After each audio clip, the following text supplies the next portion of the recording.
noticia que es clave.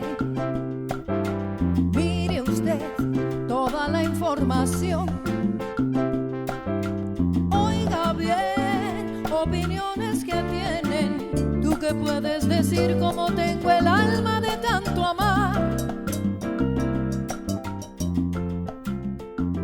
Hola, buenas noches. Les doy la más cordial bienvenida a una emisión más de Claves, este espacio donde analizamos la coyuntura política del momento. Y bueno, saludo como cada semana a los panelistas de Claves. En esta ocasión nos acompañan Gerardo Esquivel, Rafael Barajas El Fisgón, Felipe Ávila y su servidora Margarita Vázquez Montaño. El día de hoy vamos a traer a la mesa de Claves el tema del papel de los medios de comunicación en el contexto actual, en donde tenemos un escenario político e incluso bélico complejo, pero en donde también se están deliberando posiciones políticas interesantes y complejas. Y para ello les invito a que veamos esta cápsula que hemos preparado para ustedes para entrar en el tema. Históricamente, el sistema mediático ha sido un brazo ideológico de las élites, donde la concentración de la propiedad en pocas manos y la dependencia de la publicidad oficial viciaron el derecho a la información. Durante décadas, el Estado mexicano controló la línea editorial de los grandes medios a partir de este financiamiento. Sin embargo, la administración actual ha reducido drásticamente estos presupuestos y modificado su distribución. Este cambio ha derivado en una crisis financiera para las empresas de comunicación que dependían casi exclusivamente del erario, provocando una polarización donde los medios tradicionales adoptan una postura de oposición frontal, mientras el gobierno utiliza canales propios y novedosos para establecer una comunicación directa con las audiencias. El periodismo, de cara al siglo XXI, deberá asumir una función pedagógica clara y de vigilancia del poder. El reto consiste en definir una esfera pública donde la información se comprenda como un bien común y no como una mercancía. Solo mediante la pluralidad de voces, los medios podrán ser el vehículo para una conciencia crítica basada en información veraz, elemento sustancial para que la sociedad cuente con las herramientas necesarias para decidir su propio destino de manera informada y soberana. Bien, regresamos a esta conversación que vamos a iniciar sobre el papel de los medios de comunicación, particularmente en México, pero es inevitable tocar, ¿no?, coyunturas que trascienden el espacio nacional. Y en ese sentido, me gustaría iniciar esta mesa, Rafael. Pues, ¿cuál ha sido el papel histórico de los medios? Pensando en una historia reciente en nuestro país, particularmente el siglo XX, con el surgimiento, pues, de los medios de comunicación vinculados a la televisión, la radio. Veníamos también ya de un proceso de consolidación de los medios escritos. ¿Qué podemos decir de ese ecosistema de los medios de comunicación en nuestro país? Pues mira, los medios básicamente sirven para configurar la opinión pública. Han sido la principal herramienta de configuración de la opinión pública. Y esto, por supuesto, es clave en el debate político. Hoy en día estamos enfrentando un debate que es muy importante, que es un debate de fondo. Y básicamente lo que vemos es un crecimiento importante de la ultraderecha en todo el planeta, y es una ultraderecha que se posiciona en contra del resto del mundo. El tema de fondo es que ese pleito se está dando a muchos niveles, como bien lo dijiste, se está dirimiendo a nivel de territorio, a nivel bélico, a nivel político, pero el principal debate tiene que ser el debate de las ideas, tiene que ser el debate de los ideológico, tiene que ser el debate de las narrativas, tiene que ser el debate del sentido común. Y este debate se da precisamente en los medios, y sobre todo en los medios masivos de comunicación. Ahora, hoy en día lo que tenemos son dos terrenos muy delimitados. Los grandes medios masivos de comunicación imperan en absolutamente todo el planeta. En la era neoliberal se concentraron la riqueza y se concentraron los medios. En cada país hay un medio que es el que define la agenda de esa sociedad, ¿no? En Brasil es O Globo, en Argentina es el Clarín, en México son las grandes televisoras, ¿no? Pero, ojo, estas televisoras tienen dueño. La idea que nos venden siempre es de que los medios pues, son totalmente libres y de que son los grandes defensores de la democracia, de la libertad de expresión, etc. Pero en realidad están defendiendo intereses de grupos de poder, de grupos empresariales importantes. Las redes sociales se presentaron como una alternativa a esta dictadura mediática que fue muy pesada en todo el planeta y especialmente en México. Y los medios, las redes sociales efectivamente en un momento dado democratizaron el debate. Antes, en tiempos de la dictadura absoluta de los medios, si un medio difamaba a una persona, esa persona no tenía cómo resolverlo, pero hoy en día ya existen las redes sociales. Ahora, el tema es el siguiente, las redes sociales también tienen dueño. ¿Y quiénes son los dueños de las redes sociales? Son ni más ni menos que los hombres más ricos del planeta. Y en ese sentido me gustaría que trasladáramos hacia ese punto la conversación, Gerardo, porque al final de cuentas los medios o la forma o los espacios donde se presenta la información pues también se han transformado. Ya hablaba Rafael de las redes sociales y el papel que están cumpliendo hoy en día, entre otras cosas también para promover la desinformación. Y en ese sentido creo que ese es un elemento importante para ponderar el lugar que ocupan hoy en día estos medios masivos tradicionales, televisión, radio, prensa escrita, y el lugar que ocupan las redes sociales en ese paralelismo. Sí, yo creo que es muy interesante lo que planteaba Rafael en el sentido de que efectivamente hubo un cambio, ¿no?, histórico, un viraje, digamos, en las formas de acceder a la información. Históricamente, como accedíamos en el pasado era a través de los medios masivos de comunicación, ¿no? La prensa, los que ya dijiste, radio, televisión, prensa escrita. Ese era, y en la medida en la que eso estuviera configurado, eso determinaba mucho de los mensajes y el debate político, ¿no?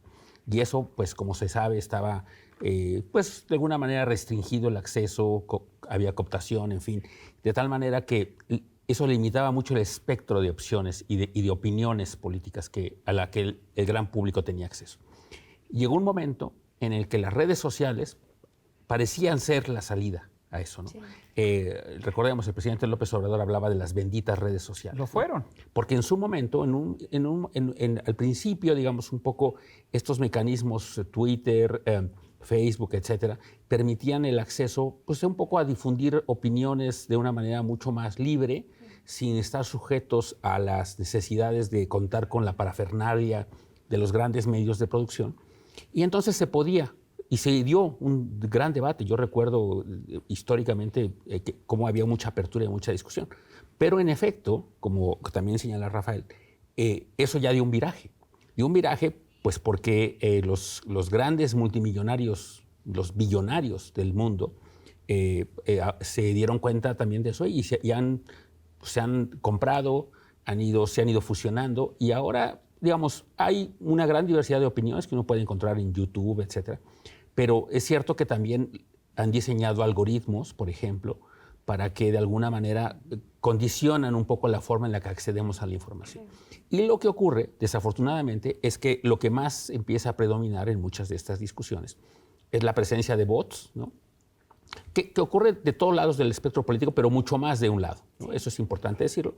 Y en ese sentido, pues eso empieza a afectar, uno, la calidad de la información a la que tenemos acceso, la calidad del debate público, la variedad de opiniones, y eso empieza a afectar también, porque, como decía Rafael también, el tema de la ultraderecha, por ejemplo, se penetra mucho por esas vías, pero muchas otras cosas, ¿no? Las fake news, sí. Y ahora con el uso de la inteligencia artificial, más aún, ¿no? Es muy común ver cosas que, por ejemplo, el escándalo que se generó con respecto a cuando la captura del Mencho, que empezó a difundirse, que estaban como casi tomando el aeropuerto de Puerto Vallarta, con imágenes muy dramáticas, cosa que no estaba ocurriendo, ¿no? Y todo eso se empieza a distorsionar nuestro sentido de la información, y luego pues afecta nuestra calidad del debate público en México y en el mundo, ¿no? Y eso me parece que es el resultado, pues, un poco de esta concentración, ahora hiperconcentración un poco de los medios, que deja espacios, es cierto, pero bastante acotados, y yo diría, y que sí ha venido un poco a pervertir el tipo de discusión y de información a la que tenemos acceso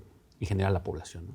Sí, y retomando este tema del acceso a la información, me gustaría poner sobre la mesa algunos datos que me parecen interesantes.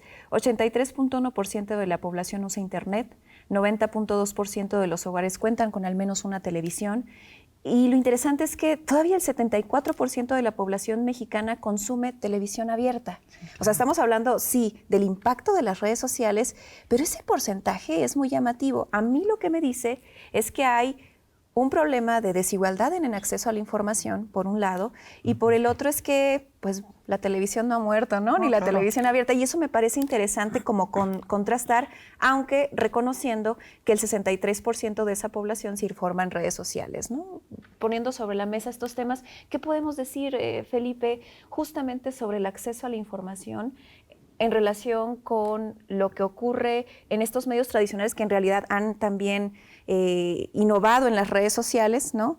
Usa las redes sociales también para promover sus espacios y como tal, ya lo que decía Gerardo respecto a el uso complejo y a veces perverso de las redes sociales? Sí, yo creo que este debate tiene una enorme importancia y actualidad, porque creo que hay que ponerlo en el contexto, en el caso particular de México, de que tuvimos por muchas décadas en el siglo XX un sistema político con un partido de Estado hegemónico y casi único, que fue el encargado de moldear la opinión pública a través sobre todo de la principal televisora, que es ahora Televisa, que tenía otro nombre, Telesistema Mexicano antes, y después con TV Azteca, pero este duopolio en los medios electrónicos fue permeando durante muchísimo tiempo la formación del sentido común, la formación de la opinión pública. Todos sabemos, hemos leído, hemos escuchado, hemos visto cómo se planteaba una información completamente sesgada. El mismo propietario de Televisa decía que él era un soldado del PRI, no tenía el menor empacho en reconocerlo. Y por supuesto estos medios jugaron un papel muy importante en no solamente darle legitimidad al sistema político, sino también de impedir el acceso a la información de todas las protestas, de todos los movimientos sociales. En el 68, la cobertura que se hizo fue absolutamente perversa. No se habló de la matanza, no se habló del genocidio. Las otras represiones que siguieron al 68 también tuvieron la misma cobertura. Y creo que ha sido una hazaña de los movimientos sociales, de la lucha por la democracia, de ir abriendo poco a poco todos estos espacios. Creo que donde primero se comenzaron a abrir fue en la radio, en los 70s, en los 80s, también en la prensa. Hubo una prensa, bueno, que siempre estuvo militantemente denunciando y oponiéndose, pero sufriendo la represión y con un escaso ámbito de influencia. Pero quizá haya sido el surgimiento de los proyectos editoriales del 1+1 y de La Jornada y de Proceso, que fueron abriendo un espacio mayor. Las mesas políticas de Monitor después fueron obligando a la apertura de los medios. Y creo que poco a poco el avance de la democracia, el derrumbe del sistema hegemónico de partido de Estado, la transición democrática, ha permitido que haya mayores espacios y sin embargo siguen siendo espacios acotados. La mayoría del control de la opinión pública, de la opinión política que se expresa en estos medios está absolutamente sesgada a favor de los grandes intereses empresariales, ¿no? Entonces creo que las redes sociales también contribuyeron a ir construyendo una alternativa distinta de información, de expresión y de debate, pero en efecto, ahorita hay un incentivo perverso en la manera en que funcionan las redes sociales, porque lo que se privilegia es el escándalo, el amarillismo. En la medida en que tú generes un escándalo público, te vuelves tendencia. Uh-huh. Y si te vuelves tendencia, empiezas a monetizar tus opiniones y te conviertes en una figura pública que está al servicio del circo mediático, porque empiezas a tener ingresos, algunos muy grandes ingresos, y entonces te vuelves parte de una cosa que se está pervirtiendo. Humberto Eco, desde hace algunos años, nos advirtió sobre lo pernicioso en lo que se estaba convirtiendo Internet, pero sobre todo lo pernicioso que estaba haciendo la discusión en las redes sociales. Creo que habría que tener muy en cuenta esas opiniones del gran escritor y pensador Humberto Eco. Sí, y en ese sentido me gustaría, Rafael, que camináramos hacia el lugar, el papel que ocupan pues, los medios públicos, ¿no? ¿Cuál tendría que ser? O sea, en realidad, ¿cómo se tienen que construir los medios públicos también como alternativa? Sí, mira, sin lugar a dudas lo son, sobre todo ante lo que estamos viendo. Sí. Es decir, lo que estamos viendo son básicamente monopolios poderosísimos. Son monopolios poderosos los que manejan la prensa, la radio, la televisión en México. Si tú revisas, son unas cuantas familias las que controlan el grueso de este mercado, ¿no? Y la tendencia es muy clara, es la tendencia a crear monopolios muy sólidos. Ahora, el monopolio más fuerte, increíblemente, es el de los señores tecnofeudales, que entraron de la mano con Donald Trump a la Casa Blanca hace unos años, ¿no? Y que son los dueños prácticamente de todo el espacio virtual. Elon Musk es dueño de X, Larry Page y Sergey Brin son dueños de Google y por lo tanto de YouTube, Larry Ellison es dueño de CBS, va a comprar CNN y tienes a Mark Zuckerberg, a Jeff Bezos. Y si uno cree que esos señores no juegan, está uno muy equivocado. Fíjate, hay una vieja norma en publicidad que te dice que la propaganda más eficaz es siempre la que no parece publicidad. El publicista realmente eficaz es el que logra que la gente haga lo que él quiere que se haga, pero que la gente lo haga pensando que está cumpliendo su propio destino, que está tomando sus propias decisiones. Y en esto, la verdad es que las redes sociales han hecho un papel extraordinario. Es decir, lo hacen muy bien. Todo el mundo piensa que tiene su espacio y que el espacio es de él. Espérate, el espacio, tu página de Twitter puede ser tuya, pero el dueño del algoritmo es Elon Musk. ¿Y qué implicaciones tiene esto? Tiene implicaciones enormes. Entre otras cosas, te impone los tiempos, que es de lo que hablaba Felipe. Es decir, el clickbait, es decir, lo que monetiza, lo que permite que eso funcione que comercialmente, es precisamente cuántas interacciones tienes, tal. Y entonces eso hace que el debate público hoy en día se dé a una velocidad que no que no da pie a la reflexión. Entonces, es tal el bombardeo de notas, de información, de opiniones, de memes que recibimos, que no hay espacio para la reflexión. Entonces, la televisión pública, contestando a tu pregunta, tiene que ser un espacio de reflexión. Claro. Y no solamente eso, sino que tenemos que abrir espacios de reflexión por todas partes. Ya venció el pueblo de México durante un tiempo un monopolio informativo que parecía insuperable. ¿Cómo lo hizo? Lo hizo a la antigüita, yendo abajo a discutir con la gente, a abrir debates, etc. Yo creo que tenemos que regresar a eso.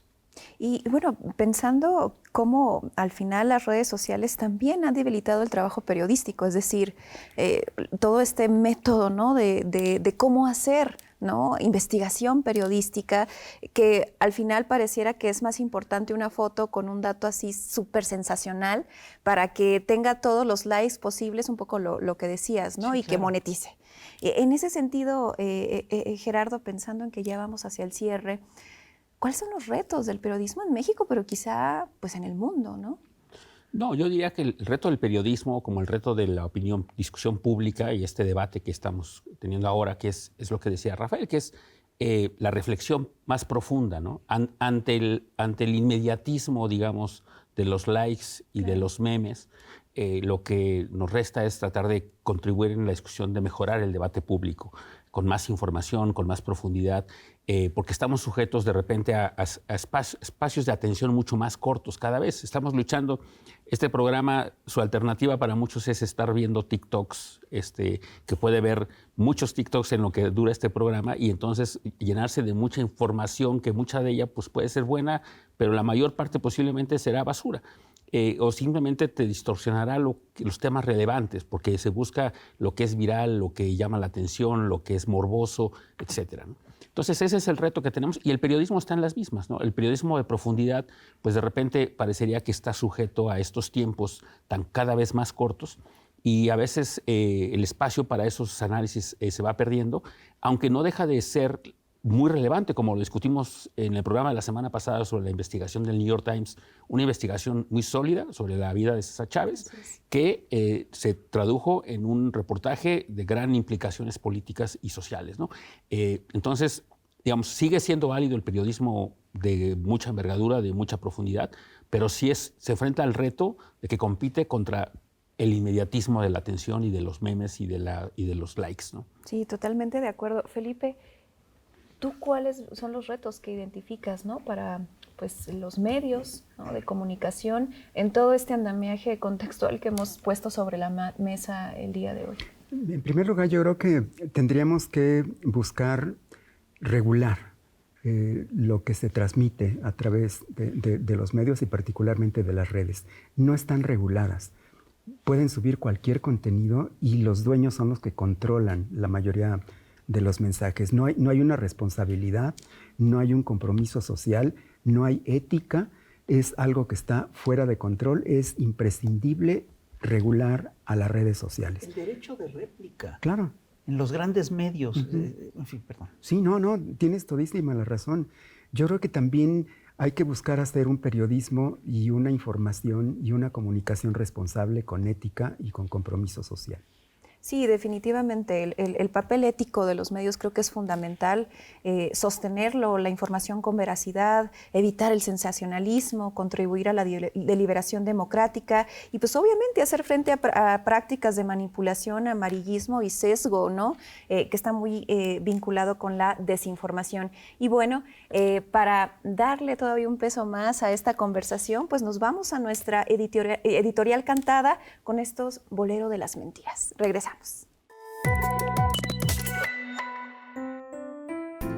Desde las sillas de boleo de la central camionera de Toluca va este bolero. Oigo mi bien que susurras en mi oreja una canción que parece ya muy vieja y me doy cuenta que tiras mentiras tras mentiras. Prendo la tele y miro el noticiero. Cuántas mentiras, pero verdades cero. Y que sueltan cual obús montones de fake news. Prendo el Twitter y las redes sociales me atormentan, pues vienen a raudales bulos y bulos y bulos sin muchos disimulos. No sé qué hacer ya con tanta infodemia, me siento mal, esto ya es epidemia. Las campañas de odio son del laboratorio. Oigo mi bien que susurras en mi oído información tan confusa y sin sentido, y me doy cuenta que tiras mentiras, mentiras tras mentiras.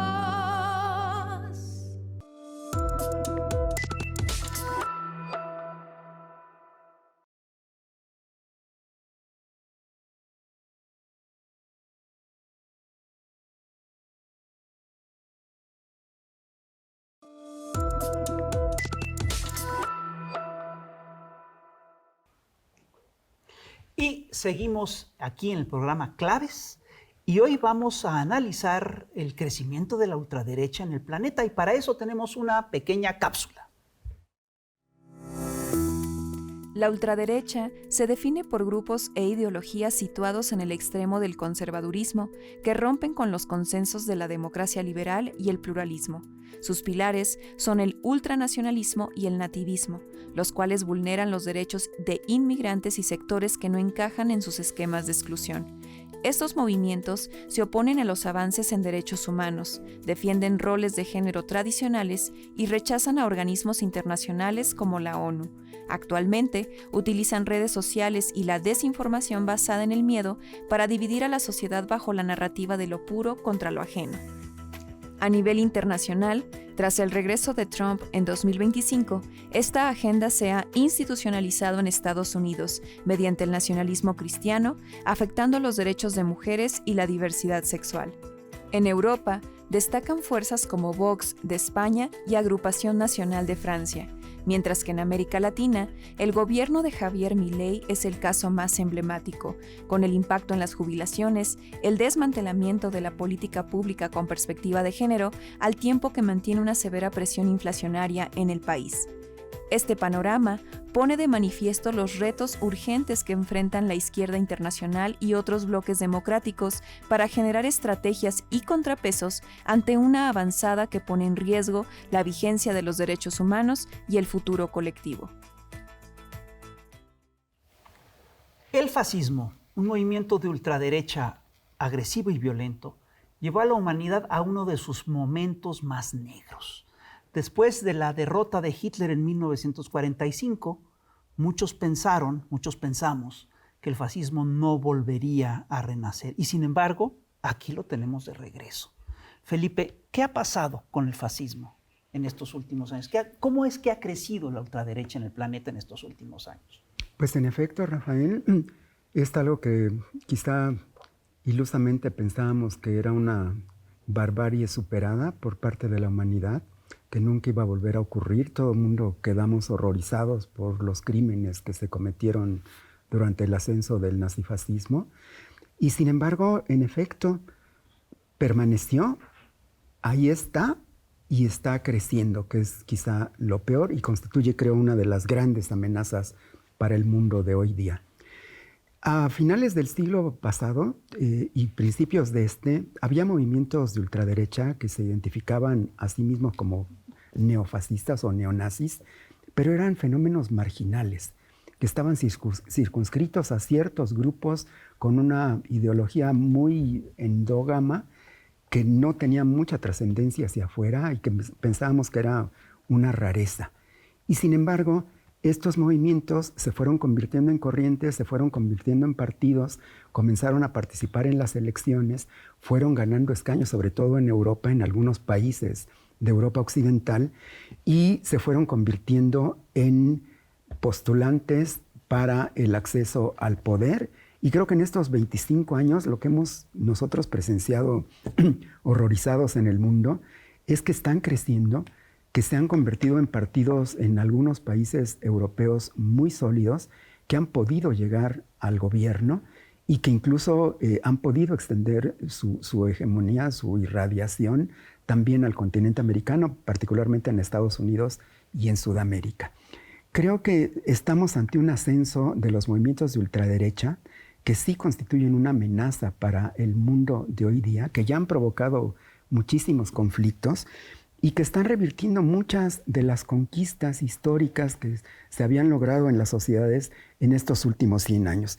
Creo que tienen algunos rasgos en común. Estos movimientos son nativistas, son xenófobos, son tradicionalistas, son religiosos, son contrarios al cambio climático, al aborto, a la diversidad sexual y, por desgracia, han empezado a influir en las políticas públicas, incluso se han ganado a sectores de la derecha tradicional que ha tenido que incorporar estas agendas a sus propuestas políticas para no ser desplazados por la ultraderecha, que es lo que le ha pasado a los españoles, a la derecha española con la ultraderecha que es Vox. Entonces creo que ahorita sí este ascenso nos tiene que tener muy preocupados porque no es algo inofensivo, es un riesgo para la humanidad.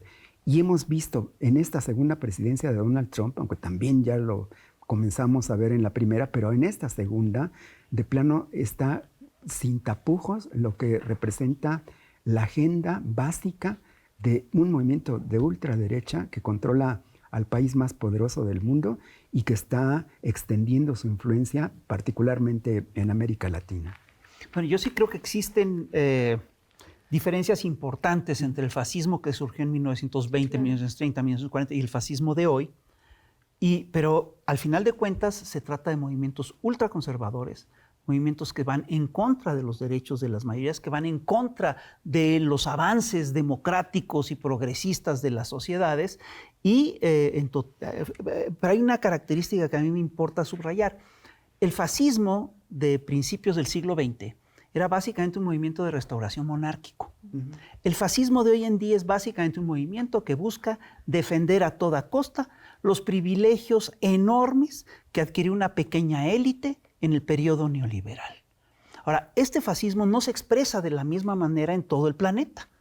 Gerardo, ¿qué diferencias ves entre los crecimientos ultraderechistas y fascistas en el planeta? Sí, a ver, yo creo que es muy interesante tratar de comprender en su amplitud, su dimensión y sus riesgos, obviamente, el crecimiento de la ultraderecha, de los movimientos de ultraderecha en el mundo. En Europa, sin duda, el principal motivo, digamos, detrás que justifica, que explica el ascenso de estos partidos tiene que ver con la migración y con la preocupación de los grupos nativos que están preocupados por lo que ellos consideran una invasión de migrantes, ya sea de África o de Asia Oriental, o de Europa Oriental, en fin.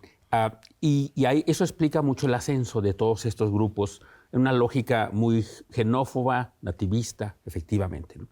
Y ahí han avanzado de manera sorprendente, yo diría, en algunos casos, con una agenda que conforme la región entera está entrando en un proceso de reducción de la población y que va necesitando además más fuerza laboral y que casi que la inmigración es la respuesta natural, pues se enfrenta a esta reacción justo de estos grupos que encuentran ahí el caldo de cultivo para sus argumentos, ¿no?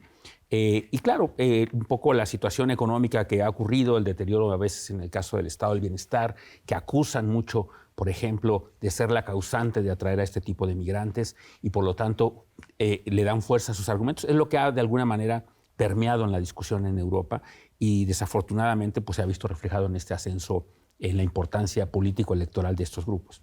En otras partes del mundo, su carácter creo que es distinto. En el caso de Estados Unidos, por cierto, es quizá donde más se asemeja justo por la preocupación de inmigrantes, ¿no? Mexicanos, centroamericanos y de otras partes hacia ese país. Y hay un grupo que sin duda reacciona de manera muy parecida a lo que está ocurriendo en Europa. Y eso se ve reflejado en otras partes de América Latina, por ejemplo, en el ascenso de grupos que yo diría que lindan entre la derecha y la ultraderecha, ¿no? Justo lo que ha ocurrido es que se van borrando esas diferencias. Porque la derecha tradicional pues, era más liberal, digamos, casi cercana a lo libertario, un poco, Milei es un poco el ejemplo quizá de eso, pero en esa agenda empiezan a caer cosas que ya se parecen más a las de la ultraderecha. Entonces se empieza a borrar, ¿no? Se vuelve muy difusa y la naturaleza me parece es lo que ya se describía antes, que es la búsqueda por borrar avances históricos, ¿no? De los derechos que se habían ganado con el paso del tiempo. En Estados Unidos, por ejemplo, claramente tratar de echar hacia atrás el tema de las decisiones de aborto, de reproducción sexual, por ejemplo, es una agenda más ahora casi de la ultraderecha, los temas religiosos, los temas antidiversidad sexual, ¿no? Cosas en las que habíamos ido transitando de alguna manera, digamos, con sus altibajos y con movimientos quizá en torno a veces oscilaciones respecto a cómo incorporar todas estas posiciones y respetar los derechos humanos y civiles, empieza a enfrentarse a estos grupos que en algunos países de América Latina tienen importancia, tienen posiciones políticas. En el caso de México es interesante decir que se han encontrado con algunos límites, aunque están ahí presentes, ¿no? Subyacen en algunas posturas políticas, no se han revelado de manera tan abierta y no tienen hasta el momento, afortunadamente, una gran arrastre y arraigo popular. Pero es importante señalarlo, que están ahí, que tienen esas agendas antiderechos y que a veces se confunden, insisto, con la derecha tradicional y empiezan a borrar esos matices que son importantes, pero que, insisto, cada vez se vuelven más difusos. Oh, fantástico. Fíjate, Hitler quiso tener la bomba atómica, hizo grandes esfuerzos por tener la bomba atómica, pero no la logró. Hoy en día muchos países tienen la bomba atómica. Goebbels tenía una maquinaria, utilizó la propaganda como una maquinaria de guerra. pero Goebbels nunca tuvo las herramientas digitales que hoy se tienen, que son el equivalente en términos comunicacionales al tener la bomba atómica. Hemos visto últimamente cómo ha crecido en las redes sociales la presencia de influencers de ultraderecha. Y hemos visto además cómo estos influencers de ultraderecha se manifiestan con una agresividad total e incluso llegan a organizar linchamientos físicos. Magali, explícanos Sí, me parece muy importante que hayamos, que vayamos haciendo como estas diferencias entre el fascismo del siglo XX y lo que vemos hoy en día.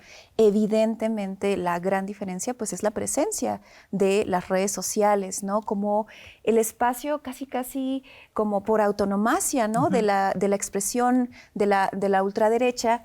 Y creo que eso tiene que ver también con algunos de los elementos que las definen, ¿no? Ellos hablan de una batalla cultural. Sí, claro. ¿No? Son gramscianos. Así, y que se expresa en las redes sociales de diferentes formas, sobre todo porque se asumen como rebeldes de lo políticamente correcto, antifeministas, en contra de lo que ellos asumen que es la ideología de género, que obviamente no existe como tal, ¿no? Estamos hablando de una perspectiva de género para incidir en la política pública y garantizar derechos de los que ya hablaba Gerardo. Pero a mí me gustaría hablar de uno de los casos más dramáticos y además porque es algo que ocurrió recientemente, que es el de los incels. Pareciera que son otra esfera, ¿no?, de la dinámica de las redes sociales, pero hay tantos vínculos con las posiciones de ultraderecha de estos hombres que en su mayoría son jóvenes, que han encontrado un espacio en el mundo de lo digital, en la famosa manósfera o machósfera, que al final de cuentas sí tiene muy claro esta ideología de ultraderecha en contra de las mujeres, en contra de los derechos que han conseguido las mujeres, y en ese sentido tenemos casos, un poco lo que decías, ¿no? Bueno, se salen de las redes sociales y actúan de manera dramática. Tenemos el caso de estas 2 maestras en Michoacán que fueron asesinadas por un joven incel, porque además en sus redes sociales, en sus perfiles de redes sociales, se le identificó un discurso evidentemente de ultraderecha, ¿no? Y ese aspecto me parece que es un elemento muy importante porque esa es la realidad que estamos viviendo hoy en día, ¿no? Es decir, las redes sociales como ese espacio para la desinformación, para el uso de la inteligencia artificial para generar realidades alternas que en realidad no son realidades, ¿no? Pero que funcionan, ¿no? Para lo que busca la ultraderecha, generar caos, ¿no? Generar polarización, pero desde unas lógicas que no están, como ya decía, vinculadas a la realidad y que de alguna manera es conveniente, ¿no?, para el movimiento. Y en ese sentido creo que conecta mucho también con el fascismo del siglo XX en otro sentido, es decir, es la construcción de ese otro, ¿no?, de esa otredad que de alguna manera es dañina para lo que ellos conciben como nación, para lo que conciben como sociedad, ¿no? Y ese aspecto creo que es uno de los más evidentes, ¿no?, de las expresiones de la ultraderecha y que en realidad es preocupante, ¿no?, porque estamos hablando de casos específicos, no solo en México, sino en todo el mundo, en donde hay una estética de la violencia, ¿no?, muy al modo fascismo, que está ya muy presente, ¿no? Si pensamos en Palestina, es el uso de la violencia del poder para eliminar a una población en concreto. Entonces, bueno. A ver, una pregunta, Felipe, el genocidio en Palestina, el genocidio sin bombas que se está dando en Cuba, ¿tú los calificarías como, digamos, actos ya fascistas? Yo creo que sí. En efecto, si uno observa el genocidio que cometió el régimen nazi contra el pueblo judío, contra otras minorías étnicas europeas, y uno ve el propósito declarado, además, por Benjamín Netanyahu, sí, y que ha sido secundado por el gobierno de Estados Unidos de acabar con el pueblo palestino. Si uno ve estas fanfarronadas de Donald Trump, este meme que subió en donde Palestina lo estaba poniendo como si fuera un resort vacacional, esta violencia ya no tiene empacho en mostrarse tal cual es. Yo creo que MAGA, el movimiento que creó Donald Trump, que lo alimentó, que lo sostiene, es un movimiento de ultraderecha, que además se propone casi de manera apocalíptica apoderarse del mundo. Recordábamos hace rato, aquí antes de comenzar el programa, la famosísima escena de esta maravillosa cinta de Chaplin, del gran dictador, donde aparece Hitler con un globo terráqueo, jugando, haciendo malabares, regocijándose de darle la vuelta, de aventarlo, de cacharlo, de patearlo, hasta que le explota. Bueno, si le pusiéramos la cara de Donald Trump al Chaplin, creo que es lo que estamos viendo que está pasando en el mundo, porque en efecto, en la nueva Estrategia de Seguridad Nacional de noviembre del año pasado de Estados Unidos, se proponen que MAGA se extienda al menos a todo el continente americano y están apoyando a los partidos de ultraderecha para que ganen el poder. Ya lo hicieron en Argentina, ya lo hicieron en Chile, en Bolivia, y abiertamente declararon que lo van a seguir haciendo. Ahí Trump anuncia que va a apoyar a los movimientos de ultraderecha que coincidan con los postulados de su movimiento, de MAGA, ¿no? Entonces, sí, yo creo que en esto sí hay un intento de genocidio, de acabar con el otro, de acabar con lo que no entienden, de reafirmarse en una cosa que creen que es su esencia. Y también habría que señalar que además de esto que señalas, que tienes toda la razón, de que están defendiendo los grandes intereses empresariales de las élites que controlan buena parte del mundo, también tiene un tinte religioso, porque ahí están las derechas evangélicas y está también las derechas católicas, ¿no? que están confluyendo y que están haciendo que esto permee, digamos, a nivel de la gente común. Que no nada más las que están en las redes, no nada más las que en los periódicos, sino que está yéndose también hacia las influencias de sus feligresías. Wow. Pues efectivamente los fascismos siempre han sido movimientos que van contra el reloj, son contrarrevolucionarios y que buscan atrasar el reloj histórico. Todos los derechos, todos los avances en materia de derechos humanos, de derechos de las mujeres, de derechos de la diversidad, están amenazados hoy en día por este crecimiento del fascismo a nivel planetario. ¿Cómo podemos detener al fascismo? Te voy a decir, para detener al fascismo, la primera oleada fascista, fue necesaria una gran alianza global. Es decir, ¿tú crees que tengamos hoy en día la capacidad de construir una gran alianza global para detener esta oleada fascista, Gerardo? Pues mira, quisiera creer que sí. Okay. ¿No? En un arrebato de optimismo quisiera creer que sí. Pero digamos, también hay cosas preocupantes, ¿no? Se hablaba, por ejemplo, de cómo después de la derrota de Hitler, pues pensábamos que eso había quedado erradicado un poco de la faz del planeta. Y claramente no. Empezaron efectivamente siendo grupos marginales, quizá algunos clandestinos y un poco movimientos muy de baja intensidad, pero poco a poco han ido resurgiendo y se han ido normalizando y se han vuelto mainstream, ¿no? Como se le dice la palabra en inglés, como más dentro de la normalidad política los empezamos a considerar. Y eso es preocupante, de alguna manera. Es preocupante que estén regularizados, normalizados y que empiecen además a adquirir preponderancia política en distintos ámbitos y en distintas regiones del país, ¿no? Del mundo. Entonces, esa es la preocupación, ¿no? Yo creo que lo primero que necesitamos hacer es saber que existe, ¿no? No normalizar, no aceptar que es algo que debería, de alguna manera, ser la norma, la regularidad. Y estoy pensando en todos los casos que se han mencionado. Preocupante lo que decía Magali en términos de este grupo incels, que para la gente que no lo sepa, alude a este grupo de célibes involuntarios, ¿no? De ahí viene el término, y que de alguna manera entonces tiene una actitud muy violenta para con las mujeres.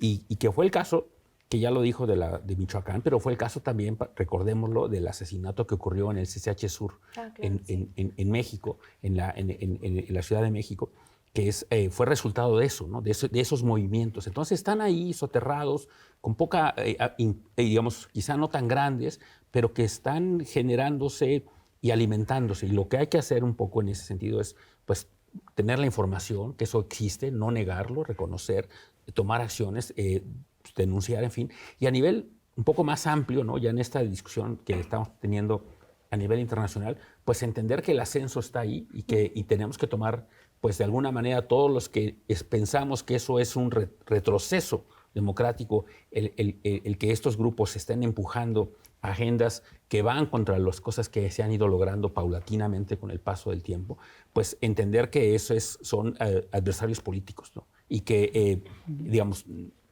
la diferencia de unos respecto a otros es que quizá nosotros no hablamos de erradicarlos del planeta, pero que ellos sí lo tienen mucho en mente, esos son sus términos, ¿no? El caso del genocidio en Gaza, pues es un poco eso. Claro. Pero sí reconocer que también esas posturas pues deben tener límites, ¿no? Y yo creo que eso es donde yo soy relativamente optimista, pensar que tarde o temprano un poco vamos a ir tomando conciencia conforme vayamos discutiendo esos temas con mayor claridad y los riesgos que implica, y recordar siempre el origen de estos movimientos y las implicaciones que tuvo para el mundo, para el planeta en general, pues tratar de ponerles límites, ¿no? Poner límites a su avance. Como dije antes, afortunadamente en México, en la parte política no están avanzando, afortunadamente, ¿no? Están ahí. Hay grupos que tienen esos tintes entre religiosos, políticos de género, que tienen sus poblaciones que los apoyan, pero afortunadamente son muy minoritarias.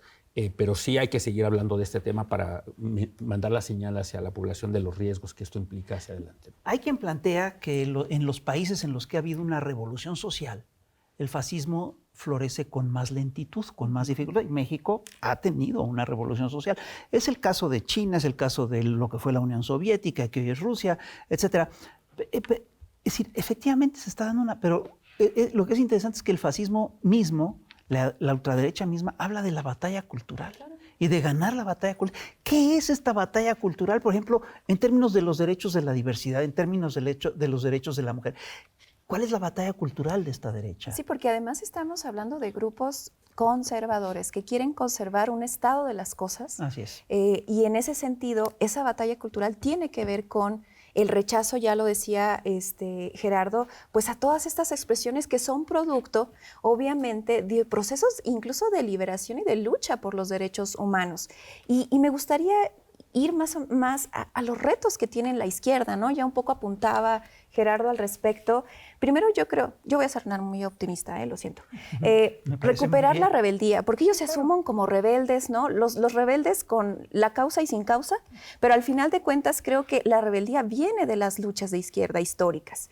La otra tiene que ver el combate a la desinformación. Creo que la disputa por la narrativa tiene que ver con el uso de información veraz, ¿no? Si vamos a entrar en una batalla cultural, tiene que ir por ahí, ¿no? También recuperar la idea de ciertos conceptos que se han apropiado, como el de libertad o el de incluso revolución, ¿no? Creo que es un aspecto importante. Y la otra, creo que sí tenemos que hablar de esperanza. O sea, hacia dónde podemos mirar desde un lugar alterno, distinto, que ya lo hemos experimentado y que se tiene que hablar al respecto. También yo creo que tiene que haber una coherencia interna en los movimientos políticos distintos a la derecha, a la ultraderecha, particularmente en la izquierda, es decir, cómo atendemos las violencias de género. Ya hablamos del caso César Chávez, pero podemos seguir hablando de otros. Y la otra, sí creo que tiene que haber alianzas antifascistas, como recuperar las experiencias del pasado. Y la otra, desde mi punto de vista muy personal, el humanismo. El humanismo en el sentido de que puede generar procesos de solidaridad internacional que son fundamentales para combatir a la ultraderecha y todas sus expresiones abigarradas y complejas que están presentes en el mundo. En México se llamó a la configuración precisamente hace poco de una liga cultural antifascista. Felipe, ¿tú crees que este tipo de proyectos sean necesarios en estos tiempos? Son necesarios y urgentes, Rafael. Al fascismo se le pudo derrotar, detener, con un gran frente popular, en donde se hicieron a un lado las diferencias secundarias y se puso en el centro lo más importante, que era frenar el ascenso del fascismo. De la barbarie. Ajá, era contra la civilización lo que... Era la lucha por la humanidad. Ajá, ¿no? Sí. Pues la defensa de los derechos básicos, la defensa del estado de bienestar aquí en México Sí. pasa por ahí, la defensa de los derechos de la mujer, de la diversidad, de los pueblos originarios, de los trabajadores.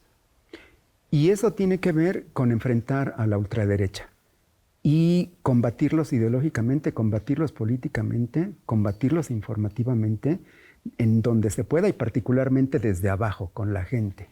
Hoy la batalla se da precisamente en el terreno de las narrativas.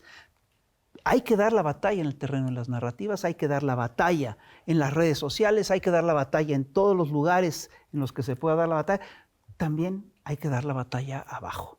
Tiene que ser una batalla organizativa y pues tenemos que sacar adelante esto. Gerardo, si quieres cerrar unas palabras. No, yo coincido con la necesidad de identificar, señalar esos comportamientos y esas actitudes. Creo que ese es el primer paso, ¿no? Identificarlos, no negarlos, y entonces y avanzar en la organización, como decías, a todos los niveles, yo diría, la narrativa, pero hacia en las organizaciones de base, etcétera, para ir conformando ligas antifascistas, ¿no? Bueno, esto fue Claves y ha sido un gusto estar aquí con ustedes, Felipe, Margarita, Gerardo. Hasta la siguiente.